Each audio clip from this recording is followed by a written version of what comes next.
Hello दोस्तों, good morning, नमस्कार, जोहार। Welcome back to SS news Jharkhand. आज है 11 अक्टूबर 2024, दिन शुक्रवार। तो चलिए देखते हैं झारखंड की 25 मुख्य बड़ी खबरों को। मुख्यमंत्री मैया सम्मान योजना की चौथी किस्त कब आएगी, सीएम हेमंत सोरेन ने खुद बताया। मुख्यमंत्री हेमंत सोरेन ने मैया सम्मान योजना को लेकर एक और खुशखबरी दी है। उन्होंने कहा है कि उन्हें बहुत खुशी है कि उनकी सरकार ने 51 लाख बहनों के खातों में मुख्यमंत्री मैया सम्मान योजना की तीसरी किस्त जमा कर दी है। अब छठ पूजा के पावन अवसर पर चौथी किस्त भी राज्य की महिलाओं तक पहुंचेगी। यह केवल एक योजना नहीं बल्कि हमारी बहनों के सशक्तिकरण की दृढ़ प्रतिज्ञा है। उन्हें सभी को विश्वास दिलाते हुए कहा है कि हर झारखंड वासी की उन्नति उनकी सरकार की लक्ष्य है। रतन टाटा के निधन से शोक में डूबा जमशेदपुर। दिग्गज उद्योगपति ने शहर को दिलाई वैश्विक पहचान। रतन टाटा ने जमशेदपुर के विकास को नई गति दी और इसे वैश्विक मानचित्र पर लाकर खड़ा किया। रतन टाटा के निधन पर पूरे झारखंड में एक दिन के शोक का ऐलान किया गया है। रतन टाटा के निधन से पूरे देश में एक शोक की लहर है, लेकिन झारखंड का जमशेदपुर शहर विशेष रूप से शोक में डूबा हुआ है। जमशेदपुर को, जिसे टाटा नगर के नाम से भी जाना जाता है, इसे टाटा समूह के संस्थापक जमशेदजी टाटा ने बसाया था। रतन टाटा ने जमशेदपुर के विकास को नई गति दी और इसे वैश्विक मानचित्र पर लाकर खड़ा किया। रतन टाटा के निधन पर झारखंड में एक दिन का शोक का ऐलान किया गया है। झारखंड जैसे पिछड़े क्षेत्र को नई दिशा देने में जमशेदपुर का महत्वपूर्ण योगदान रहा है। जमशेदपुर में ही टाटा के स्टील का प्लांट है। रतन टाटा साल 1963 में पहली बार जमशेदपुर आए थे। इसके बाद 1965 में अपने पायलट कौशल को निखारने के लिए शहर आए। जैसे ही रतन टाटा के निधन की खबर फैली, शहर में मातम सा छा गया। सुबह से ही विभिन्न क्षेत्रों के लोग टाटा सेंटर में श्रद्धांजलि देने के लिए पहुंच रहे हैं। रतन टाटा का बुधवार रात को 86 वर्ष की आयु में मुंबई में एक अस्पताल में निधन हो गया। हेमंत सोरेन की पार्टी ने खटखटाया चुनाव आयोग का दरवाजा। भाजपा की शिकायत कर मांगी एक परमिशन। गोगो दीदी योजना को लेकर मचे राजनीतिक घमासान के बीच सत्तारूढ़ झारखंड मुक्ति मोर्चा ने बुधवार को चुनाव आयोग का दरवाजा खटखटाया है। झामुमो ने इसे मतदाताओं को प्रलोभन, दिग्भ्रमित करने समेत भ्रष्ट आचरण बताते हुए चुनाव आयोग से कहा कि अगर भाजपा की गोगो दीदी योजना सही है तो झारखंड मुक्ति मोर्चा को झामुमो सम्मान योजना आरंभ करने की अनुमति दी जाए।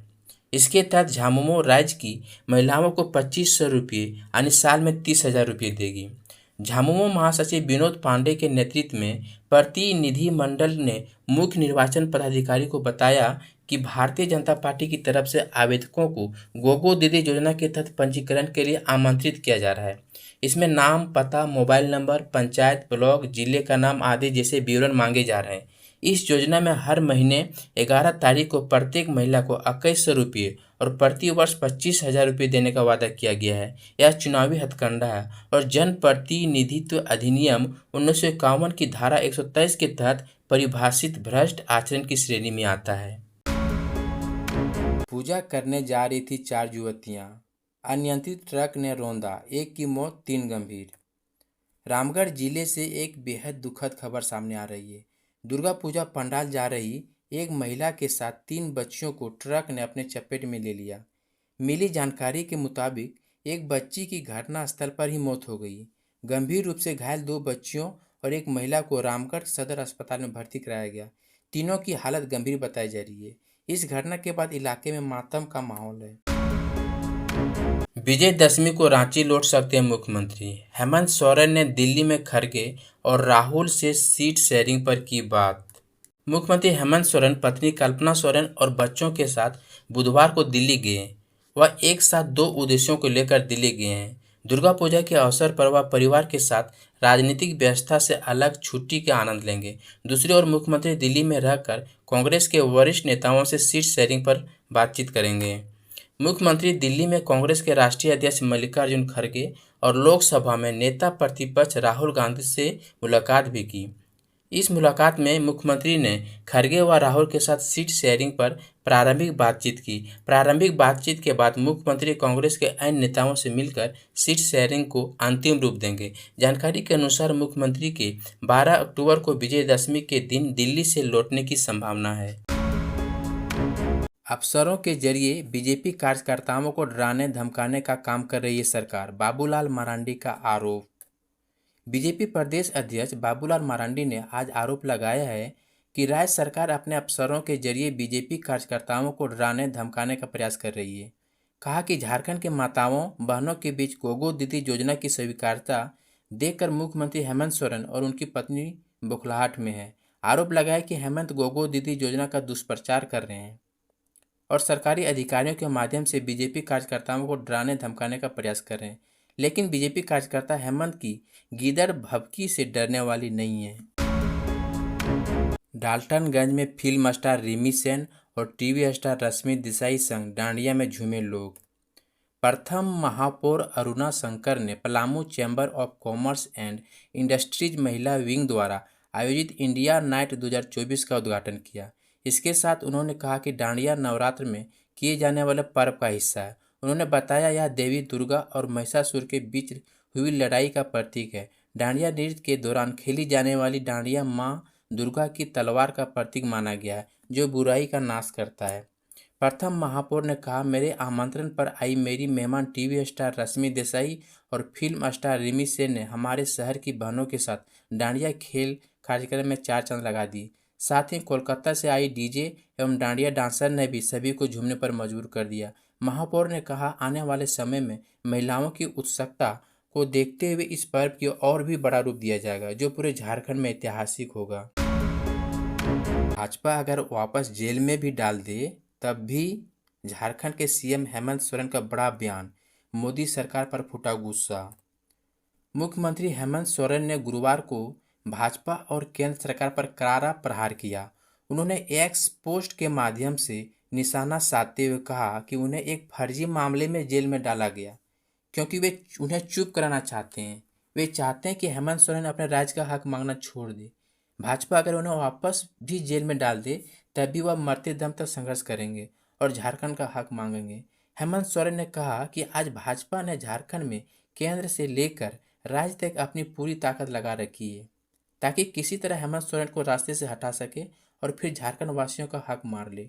बढ़ती महंगाई और कोल कंपनियों पर राज्य सरकार के बकाया 1.36 लाख करोड़ रुपये नहीं मिलने को लेकर उन्होंने केंद्र की नीतियों को दोषी करार दिया।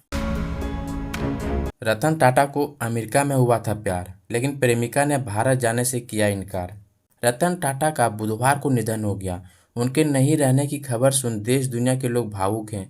रतन टाटा ने भले ही ताउम्र शादी नहीं की, पर एक वक्त ऐसा भी था जब उन्होंने शादी कर घर बसाने की सोच ली थी। रतन टाटा को भी प्यार हो गया था, लेकिन शादी की मंजिल तक नहीं पहुंच सका। खुद रतन टाटा ने एक इंटरव्यू में कहा था कि जब तक आप बूढ़े नहीं हो जाते तब तक किसी को भी बूढ़े होने का मन बिल्कुल नहीं करता है। अपनी छोटी सी लव स्टोरी पर दिए गए इंटरव्यू में उन्होंने स्वीकार किया था कि रतन टाटा को भी प्यार हुआ था। वह अभी एक बार नहीं बल्कि 4 बार। जब वे लॉस एंजल्स यूएस में थे तो एक आर्किटेक्चर फर्म में काम करते थे। इसी दौरान उनकी एक लड़की से मुलाकात हुई और प्यार हो गया। दोनों एक दूसरे से शादी करना चाहते थे। इसी बीच उनकी दादी बीमार हो गई। इसके बाद वे भारत आ गए। उन्हें उस वक्त लगा कि जिस लड़की को वो चाहते हैं वह अभी उनके प्यार में भारत चलने के लिए तैयार हो जाएगी, लेकिन वह तैयार नहीं हुई क्योंकि 1962 का भारत युद्ध शुरू हो गया था। इसके बाद टाटा उस लड़की से अलग हो गए। अचानक झारखंड पहुंची दिल्ली पुलिस, सीमेंट फैक्ट्री कर्मचारी को दबोचा, क्या थी वजह? दिल्ली के रानीबाग थाने की पुलिस ने बुधवार को एसीसी सीमेंट फैक्ट्री से रंजन मेहता को गिरफ्तार कर दिल्ली ले गई। इस संबंध में सिंदरी थाना प्रभारी संजय कुमार ने बताया कि 25 वर्षीय रंजन मेहता की गिरफ्तारी बीएनएस की धारा 376 के अंतर्गत की गई। फैक्ट्री के कर्मचारी पर आरोप है कि उसने एक शादीशुदा महिला के साथ संबंध बनाए और उसके बाद वीडियो बना लिया था। महिला के परिजनों की शिकायत के बाद दिल्ली पुलिस ने ये एक्शन लिया है। आरोपी को गिरफ्तार करके दिल्ली लाया गया है। आरोपी पर बीएनएस की धारा 376 के तहत कार्रवाई की जा रही है। पलामू जिले के हुसैनाबाद थाना अंतर्गत रहने वाले सुदामा मेहता का पुत्र रंजन कुमार मेहता एक टेम्पो चालक था। हुसैनाबाद से नवीन नगर के बीच टेम्पो चलाता था। इस दौरान उसका परिचय नवीन नगर की एक विवाहित महिला से हो गया था। यह घटना वर्ष 2022 की है। रंजन और विवाहित महिला के बीच अंतरंग संबंध बन गए। रंजन ने अंतरंग संबंधों के वीडियो भी बना लिए। इसकी सूचना महिला के ससुराल वालों में हो गई। विवाहित महिला के ससुराल वालों ने रंजन के खिलाफ हुसैनाबाद थाना में केस कर दिया। इसके बाद दिल्ली पुलिस झारखंड पहुंची और आरोपी को गिरफ्तार करके दिल्ली ले गया। पिता के पीछे घर से निकली बच्ची भूल गई रास्ता, बाइक से आए लड़के चुराकर भाग गए। झारखंड के रांची में बच्चा गिरोह एक बार फिर सक्रिय हो गया है। ताज़ा मामला रांची के चुटिया इलाके का है। पावर हाउस चौक के समीप से अपराधी एक 4 साल की बच्ची चुराकर फरार हो गए। घटना बुधवार दोपहर की है। 4 वर्षीय बच्ची सावित्री चुटिया इलाके में अपने माता पिता के साथ किराए के मकान में रहती है। हालांकि चोरी की वारदात उस इलाके में लगे सीसीटीवी कैमरा में कैद हो गई है। मामले की जानकारी मिलने के बाद एसएसपी चंदन कुमार सिन्हा ने 4 अलग-अलग टीमों का गठन किया है। गठित टीम चोरों की तलाश में जुट गई है। खबर लिखे जाने तक पुलिस को इस मामले में सफलता हाथ नहीं लगी है। हालांकि पुलिस की टीम बच्ची की तलाश में आसपास के जिलों में छापेमारी कर रही है। झारखंड ऊर्जा उत्पाद निगम लिमिटेड में गड़बड़ी का मामला, 109 करोड़ की फर्जी निकासी की हो सीबीआई जांच। मरांडी। भाजपा प्रदेश अध्यक्ष बाबूलाल मरांडी ने बुधवार को राज्य सरकार पर निशाना साधा। मुख्यमंत्री सह ऊर्जा मंत्री हेमंत सोरेन को कटघरे में खड़ा करते हुए कहा कि झारखंड ऊर्जा उत्पाद निगम लिमिटेड के खाते से 109 करोड़ रुपए की फर्जी निकासी हुई है, जो गंभीर आर्थिक अपराध है। कुछ अधिकारियों पर केस करके राज्य सरकार मामले की सीआईडी जांच करने की नाटक कर रही है। उन्होंने यह भी कहा कि हेमंत सरकार में सीआईडी जांच की विश्वसनीयता हमेशा सख्त सवालों के घेरे में रही है। सीआईडी जांच करा के सरकार क्या बड़ी मछलियों को बचाने का प्रयास कर रही है। कहा कि अरबों रुपयों की धोखाधड़ी एवं इसके तार दूसरे राज्यों से जुड़े होने का उद्भेदन के लिए राज्य सरकार अविलंब उक्त मामले की जांच सीबीआई को सौंपे। मरांडी ने कहा कि राज्य में बैंक कर्मियों और अधिकारियों के साथ मिलकर भ्रष्टाचारियों ने बड़े पैमाने पर बिजली विभाग में सुनियोजित तरीके से भ्रष्टाचार को अंजाम दिया है। जयराम महतो ने जारी किया उम्मीदवारों की दूसरी लिस्ट। 14 प्रत्याशियों के नाम की घोषणा। लिस्ट जारी होते ही पार्टी में फूट। जयराम महतो ने किया विरोध। जेबीकेएसएस और जेएलकेएम पार्टी के अध्यक्ष जयराम महतो ने आज धनबाद सर्किट हाउस में आगामी विधानसभा चुनाव के लिए प्रत्याशियों की दूसरी लिस्ट जारी की है। दूसरी लिस्ट में जयराम महतो ने 14 प्रत्याशियों के नाम की घोषणा की है। इससे पहले जयराम महतो ने 6 प्रत्याशियों की घोषणा की थी। प्रेस वार्ता में जयराम महतो ने कहा कि पूरी कमेटी से विचार विमर्श के बाद ही प्रत्याशियों की लिस्ट जारी की गई है। अभी तक कुल 20 प्रत्याशी की लिस्ट जारी की गई है। बहुत जल्द ही सभी प्रत्याशियों की घोषणा कर दी जाएगी। कहा कि झारखंड में जेएलकेएम पार्टी लगभग 70 सीटों पर चुनाव लड़ेगी। साथ ही स्पष्ट किया कि हम नई पार्टी हैं, किसी अन्य पार्टी से कोई गठबंधन नहीं होगा। वहीं जयराम महतो के द्वारा जैसे ही पार्टी के प्रत्याशियों की घोषणा की गई, पार्टी के कई नेता विरोध करने लगे। सिंदरी से दावेदार प्रत्याशी ने कहा कि सिंदरी से ऐसी प्रत्याशी की घोषणा की गई जो पार्टी के विरोध में काम कर रही है। टुंडी सहित अन्य विधानसभा क्षेत्र में भी प्रत्याशी की घोषणा का विरोध किया जा रहा है। भाजपा ने गोगो दीदी फार्म भरवा कर गुमराह किया। विनोद पांडे। सत्तासीन झामुमो महासचिव विनोद पांडे ने कहा कि भाजपा लोगों को भ्रमित कर रही है। गोगो दीदी फार्म में महिलाओं का आधार नंबर और खाता संख्या नहीं लिया गया है। इससे साफ है कि भाजपा की मंशा भ्रम की स्थिति पैदा करने की है। झामुमो सम्मान योजना के तहत राज्य की सभी महिलाओं को 30,000 रुपये प्रति वर्ष दिए जाएंगे। यह निर्णय पार्टी द्वारा पहले ही लिया जा चुका है। दुर्गा पूजा में भी नहीं मिला अतिथि शिक्षकों को मानदेय, संघ ने दी अब उग्र आंदोलन की चेतावनी। रांची विश्वविद्यालय के अतिथि शिक्षकों को पिछले 17 महीने से बकाया मानदेय नहीं मिलने की वजह से वे आर्थिक संकट का सामना कर रहे हैं। झारखंड सरकार के उच्च एवं तकनीकी शिक्षा विभाग और विश्वविद्यालय प्रशासन की लापरवाही के कारण ये शिक्षक वित्तीय कठिनाइयों में हैं। यहाँ तक कि त्योहारों पर भी उन्हें कर्ज लेने की जरूरत महसूस हो रही है। धरना और आंदोलन के बावजूद कोई सुनवाई नहीं हो रही है। झारखंड प्रदेश अतिथि शिक्षक संघ के संयोजक सह वरिष्ठ नेता डॉक्टर धीरज सिंह सूर्यवंशी ने चेतावनी दी है कि पूजा के बाद अतिथि शिक्षक उग्र आंदोलन करेंगे। इसके तहत अर्थी जुलूस, तालाबंदी, पुतला दहन, भूख हड़ताल और आमरण अनशन जैसे कदम शामिल होंगे। डॉक्टर धीरज ने कहा कि विश्वविद्यालय प्रशासन और सूबे की सरकार को इस समस्या का अविलंब समाधान करना होगा। लातेहार में आसमान से बरसी मौत, 1 सेकंड में 4 लोगों की ले ली जान। लातेहार झारखंड में बुधवार को एक बार फिर आसमानी बिजली का कहर बरपा। लातेहार जिले के महुआटांड प्रखंड की औरसा पंचायत में हुए वज्रपात में 4 लोगों की मौत हो गई, जबकि 2 अन्य घायल हो गए हैं। हताहत हुए सभी लोग मजदूर तबके के हैं। जानकारी के मुताबिक शाम करीब 5 बजे तेज बारिश के दौरान काम से लौट रहे मजदूरों ने एक पुलिया के पास पेड़ के नीचे शरण ली थी। इसी दौरान वज्रपात हुआ। इसकी चपेट में आकर 6 लोग अचेत हो गए हैं। इसकी जानकारी मिलने पर गांव के लोग दौड़े और उन्हें हॉस्पिटल पहुंचाया। डॉक्टरों ने इनमें से 4 को मृत घोषित कर दिया। मृतकों की पहचान संजय नेगेसिया, लालू नेगेसिया, रवि शंकर नेगेसिया और जितेंद्र लोहरा के रूप में हुई है। घायलों में राजेश नेगेसिया और पंचम लोहरा शामिल है। मेडिकल रिलीफ बनाने के बदले मांगे 30,000। विजिलेंस से की शिकायत तो धमका रहे कर्मचारी। बोला तुम दौड़ते रह जाओगे और तुम्हारा बाप मर जाएगा। धनबाद जिले के धनसार थाना क्षेत्र अंतर्गत चांदमारी मांझी बस्ती में बीसीसीएल कर्मी ने बेड़ा कुलियारी के कर्मचारी पर रिश्वत मांगने का आरोप लगाया है। वहीं पीड़ित परिवार ने मीडिया को बताया कि बेड़ा कुलियारी के कर्मचारी काजल बोरला ने मेडिकल रिलीफ बनाने के लिए 30,000 रिश्वत की मांग की, जिसके बाद भुक्तभोगी के बेटे हरिधाम भूंया ने मामले की शिकायत विजिलेंस को कर दिया।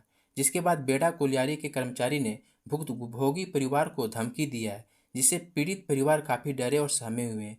पीड़ित परिवार धमकी के बाद घर में डरे और सहमे हुए हैं। पूजा के माहौल में भी पीड़ित परिवार घर से बाहर नहीं निकल रहे हैं, जबकि उक्त बीसीसीएल अधिकारी की वजह से नजरबंद है। 100 करोड़ रुपये की हेराफेरी के मामले में सीआईडी ने कसा शिकंजा। जेल भेजे गए 4 आरोपी। झारखंड पर्यटन विकास निगम लिमिटेड, झारखंड विद्युत वितरण निगम लिमिटेड और झारखंड ऊर्जा उत्पाद निगम लिमिटेड के खातों से करीब 100 करोड़ रुपये की हेराफेरी के मामले में चारों आरोपितों को सीआईडी ने जेल भेज दिया है। एसआईटी ने इनकी निशानदेही पर 85 लाख रुपये नकद, 15 लाख रुपये के सोने के जेवरात बरामद किए हैं। इसके अलावा विभिन्न बैंकों में पड़े 39.70 करोड़ रुपये फ्रीज कराए गए हैं। मंझगांव असेंबली इलेक्शन 2024, नीरल पूर्ति लगा पाएंगे जीत की हैट्रिक। जेएमएम और बीजेपी में टिकट को लेकर मचा सियासी तड़का। चाईबासा में विधानसभा चुनाव की तैयारी जोरों पर है। मंझगांव सीट पर झामुमो में प्रत्याशी बदलने की मांग हो रही है।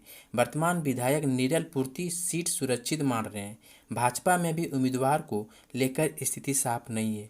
कई दावेदार टिकट पाने की कोशिशों में जुटे हैं। चुनावी तस्वीरें तभी साफ होगी। झामुमो से मंझगांव विधानसभा के उम्मीदवार को लेकर पार्टी के अंदर और बाहर खींचातान मची हुई है। वहीं भाजपा में भी अभी तक उम्मीदवार का नाम तय नहीं हो पाया। मंझगांव विधानसभा सीट से झामुमो विधायक नीरल पूर्ति लगातार 2 बार जीत रहे हैं। इस बार भी वह चुनाव लड़ने की तैयारी कर रहे हैं, लेकिन पार्टी की अंदर और कुछ संगठनों ने उनके खिलाफ मोर्चा खोल दिया है। विरोधियों का कहना है कि पार्टी को इस बार सरना समाज से उम्मीदवार उतारना चाहिए। गुमला में पत्थर से कूचकर बुजुर्ग की हत्या, इस बात को लेकर था विवाद। गुमला जिले के चैनपुर थाना क्षेत्र में एक बुजुर्ग व्यक्ति की पत्थर से कूचकर हत्या कर दी गई। बताया जा रहा है कि जमीन विवाद में यह हत्या की गई है। पुलिस ने जनावल पंचायत के भुंडू टोली गांव के ऊपरी नाला के पास से शव को बरामद किया है। मृतक की पहचान गांव के जोहन एक का उम्र 60 साल के रूप में हुई है। वहीं शव को देखकर ऐसा प्रतीत हो रहा है कि जोहन की हत्या पत्थर से कूच कूच कर की गई है। ऑनलाइन गेम के चक्कर में सब कुछ खो दिया। झारखंड में 22 साल के युवक ने लगा ली फांसी।